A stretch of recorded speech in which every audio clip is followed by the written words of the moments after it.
शिरपूर तालुक्यातील थाळनेर येथे आज दुपारी सुमारे 3 वाजेच्या सुमारास अचानक आलेल्या सोसाट्याच्या वादळी वाऱ्यासह गारपीट व अवकाळी पावसामुळे मोठी दुर्घटना घडली।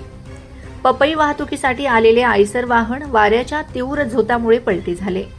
थाळनेर गावातील शेतकरी मोहनसिंग सरदारसिंग गिरासे राहणार सांगवीकर यांच्या शेतात चोपडा येथील व्यापारी पपई काढण्यासाठी आला होता।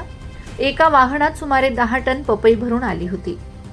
अचानक वादळी वारा सुरू झाल्याने व्यापाऱ्याने सदर वाहन शेतातून काढून थाळनेर गोदी रस्त्यावर उभे केले। यावेळी वाहनात व्यापाऱ्याचा एजंट व काही मजूर जीव वाचवण्यासाठी बसून गेलेत। मात्र वाऱ्याचा वेग अत्यंत प्रचंड असल्याने पपईने भरलेले आयसर वाहन रस्त्यावरच पलटी झाले।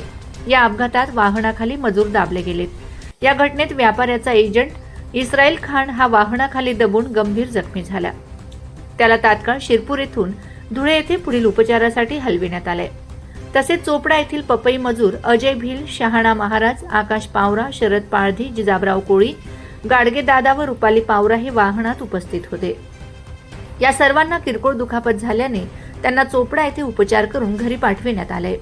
दरम्यान शिरपूर चोपडा रस्त्यावर गोदी फाट्याजवळ मोठे झाड कोसळल्यामुळे काही काळ वाहतूक पूर्णपणे बंद झाली होती।